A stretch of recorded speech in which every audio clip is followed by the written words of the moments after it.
Bonjour et bienvenue dans les rendez-vous coaching pour un nouveau sujet dédié à l'équilibre entre vie professionnelle et vie personnelle. Et ce n'est pas une mince affaire, sachant que notre bureau tient dans notre poche grâce à notre smartphone.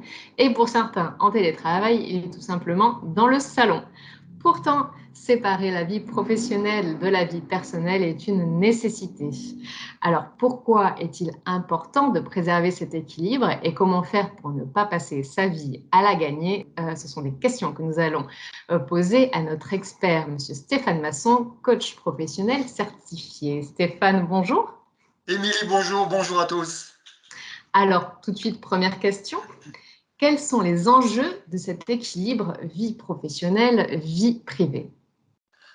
En réalité, la question devrait être pourquoi dois-je réussir et ma vie privée et ma vie professionnelle? C'est un peu injonctif, mais c'est une réalité que nous vivons tous au quotidien. La vie professionnelle, c'est la construction de son identité sociale, c'est gagner sa place dans la société, c'est s'exprimer, c'est s'affirmer, c'est créer, c'est s'accomplir, c'est s'épanouir, peut-être, en tout cas je l'espère. La vie privée, quant à elle, permet la réalisation de soi à travers et avec sa famille, la réalisation de son couple, la réalisation sociale dans son milieu amical, par exemple, la réalisation dans ses loisirs. Et le tout dans un contexte économique, culturel, environnemental, sanitaire, qui induit en permanence un déséquilibre.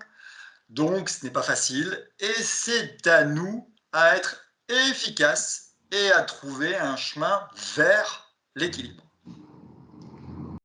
Et d'ailleurs, concernant la vie professionnelle, faire toujours plus d'heures supplémentaires au travail est-il synonyme de productivité? La réponse, je ne l'ai pas, car cela va dépendre de ce que vous entendez par productivité. Est-ce que c'est de la productivité en entreprise ou est-ce que c'est être productif dans votre vie? Après, les heures de travail, ça, c'est une autre réflexion. Mais cela va dépendre également du contexte dans lequel vous êtes, de votre situation, de vos moyens, moyens financiers, moyens matériels, de votre âge. Et la donne n'est pas la même en fonction de votre situation. Si vous êtes étudiant, par exemple, ou si vous intégrez un nouveau job, ou si vous êtes créateur d'entreprise, des situations qui vont demander beaucoup d'énergie et beaucoup de temps par ailleurs. Mais cela va aussi dépendre surtout de votre projet de vie personnel et collectif, si vous êtes en couple ou si vous avez une famille. Et comment vous envisagez cet équilibre vie privée, vie professionnelle. Donc ça va être aussi une histoire de perception et qu'est-ce que vous voulez en définitive. Merci Stéphane. Pour bien comprendre le sujet, pourquoi faut-il préserver un équilibre justement de cette vie professionnelle et vie personnelle? Quels sont les risques? Ne pas préserver cet équilibre vie privée, vie professionnelle implique des excès. Et vous le savez tous Mm. très bien que tout excès est préjudiciable, dans un sens comme dans un autre d'ailleurs. Hein. Pas assez de travail peut induire un faible revenu et vous mettre en danger. Trop de travail peut mettre en danger d'un autre côté, surtout vu l'aspect physique et psychique. Et bien sûr, mettre en péril votre entourage, notamment votre famille et votre couple, que vous allez négliger si vous travaillez trop. Lorsqu'il s'agit d'une période relativement courte et entendue par vous et vos proches, c'est envisageable. Par contre, lorsque cela devient une normalité, attention aux dégâts à long terme. Un autre risque en entreprise serait de perdre son efficacité, son efficience par usure, par fatigue, et ne plus être créatif et ne plus être productif. Et on a là encore un peu plus loin, tendre vers un surrégime du stress et le burn-out. Oui, il y a donc de réels risques. Merci Stéphane. Alors on parle d'équilibre, mais qu'est-ce qu'un bon équilibre entre vie professionnelle et vie personnelle? Je vais vous faire une réponse de Normand à Émilie. Un bon équilibre vie privée, vie professionnelle est celui qui vous convient, à vous, personnellement. Je m'explique. Dans le domaine et comme dans tout ce qui touche le comportement et le choix de vie, il n'y a pas de recette absolue, ça se saurait. Il n'y a que des réponses personnelles, intimes, qui Mm. vous amènent immanquablement réfléchir sur vous et avec vos proches, votre famille, votre couple.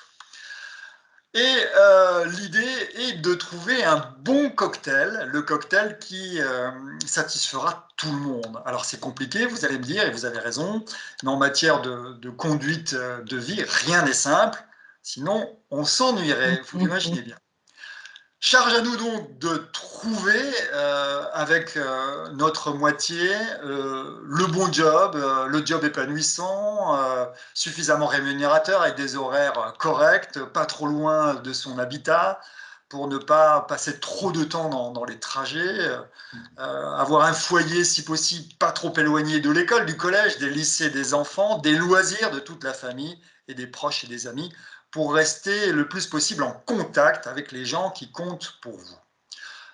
Bon, la liste est longue, elle pourrait être encore plus longue, mais je vais m'arrêter là, parce que sachez quand même que le propos qu'on tient là fait l'objet d'une formation que je dispense et qui dure 14 heures. Donc vous imaginez que je Nous aurons pourrais l'occasion d'y revenir, en en effet. dire. Oui, oui, bien sûr, hein, Ouais, on ouais. pourra y revenir, donc j'aurai encore beaucoup à dire sur le sujet. Mais en tout cas, voilà l'idée et le point de réflexion de base. Et c'est très intéressant. Donc, voilà, vraiment, c'est propre à chacun, quoi. Chacun doit mettre les ingrédients Pas de recette, Ouais. malheureusement. Alors, si l'équilibre est propre à chacun et à son environnement, quels conseils, cependant, pouvez-vous nous donner pour concilier ces deux vies, vie professionnelle, vie privée? Alors juste avant, je vous ai donné simplement quelques pistes de réflexion quant à l'organisation côté vie privée. Côté entreprise, voici quelques questions à vous poser pour optimiser vos conditions de vie. Déjà, la question c'est quel volume horaire critique je suis prêt à consentir au travail? Est-ce que c'est 45, 40, 35, 20? À vous de voir. Après, c'est à quelle heure décemment je quitte mon travail pour avoir la sensation de à la fois avoir fait mon travail, mais à la fois retourner à ma vie de tous les jours, retourner à ma famille, à mes enfants, à mon couple. Et quelle est cette heure? Bien sûr, en adéquation avec le service et en accord avec votre hiérarchie, à quelle heure je peux quitter mon travail. Et l'idée, c'est de se tenir à cette heure et de quitter son travail. Après, la question épineuse, c'est combien de temps je passe dans mon trajet domicile-travail? Et qu'est-ce que vous êtes prêt à accepter? Alors, suivant là où vous habitez, campagne, ville, petite ville, grosse ville, on connaît des gens qui peuvent passer 4 heures dans les transports en commun. Donc là, vous imaginez bien que si c'est 4 heures de transport en commun, ça plombe sérieusement la vie, pour faire court, et l'équilibre vie privée, vie professionnelle en prend forcément un coup. Donc, réfléchissez, posez-vous la question de qu'est-ce que vous êtes capable d'absorber et qu'est-ce qui serait envisageable. Voilà, c'est quelque chose de raisonnable, sachant que les transports en commun, c'est quelque chose de chronophage et énergivore, parce que ça mange de l'énergie et que donc c'est très impactant pour l'équilibre vie privée, vie professionnelle. Après, la question qu'on est amené à se poser, c'est quelle perception j'ai de mon travail? Si elle est bonne, très bien. Si elle n'est pas satisfaisante, y réfléchir et se poser la question de dire est-ce que le travail que j'ai, la mission que j'ai ou l'entreprise dans laquelle je suis actif me correspond. Et à ce moment-là, prendre les décisions qui incombent, surtout dans le domaine, il y a souvent des décisions à prendre et après la décision, il faut mettre en action et mettre des actes au bout de la réflexion. Alors après ces quelques questions, il y a des pistes qui sont incontournables, on va dire. Ce qui est bon, c'est d'insuffler du contraste. Alors qu'est-ce que ça veut dire insuffler du contraste? Ça veut dire tout simplement, c'est quand vous êtes au travail, soyez 100% à votre travail. On sera peut-être amené à parler à un moment donné de notion de flow. Qu'est-ce que le flow? Cette sensation de ne pas voir le temps passer et d'être complètement investi par ce que vous faites. Et après, à l'inverse, bien sûr, être 100% en mode loisir lorsque vous sortez du travail, ça c'est bien sûr évident. On en a parlé un petit peu la dernière fois lorsqu'on a parlé de pleine conscience, être complètement à ce que vous faites, aussi bien au travail qu'à la maison avec votre conjoint en famille ou vos amis. Ce qu'il faut aussi, ce qui est bien de faire, c'est s'organiser des SAS, notamment pour les gens qui ont des boulots très très prenants. Et le SAS va avoir deux fonctions. Avoir la fonction de redescendre un peu en pression lorsque vous avez un boulot prenant et d'arriver un petit peu tout neuf à la maison. Facile à dire, pas facile à faire, on est d'accord. Alors ça peut se faire dans le trajet, dans les transports en commun, en dormant par exemple, en jouant sur son téléphone, en lisant ou en rentrant en vélo. Je sais que beaucoup de gens que je croise ont plaisir à rentrer du travail en vélo, même ils vont travailler en vélo lorsque c'est possible.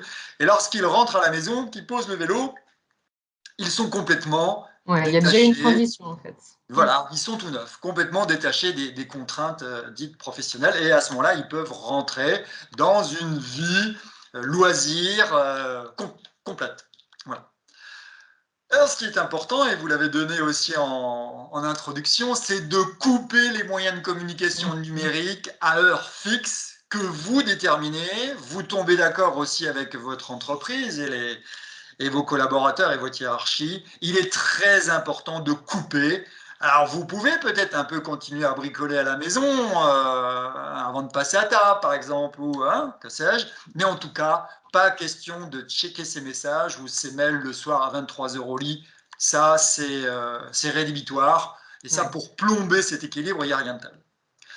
N'oubliez pas que la disponibilité va dans les deux sens. Je me dois d'être en forme pour aller au travail, mais par ailleurs, je me dois aussi d'être disponible pour moi, pour mes proches, mon conjoint, ma famille et mes loisirs. Et ça, il ne faut pas le perdre de vue, ça va dans les deux sens. Et lorsque vous êtes dans un équilibre dans vos loisirs, vous allez être efficace au travail. Et lorsque vous sortez de votre travail et que vous avez la satisfaction d'avoir fait votre job, vous allez revenir à votre vie de tous les jours avec une certaine satisfaction et un certain équilibre et une certaine disponibilité.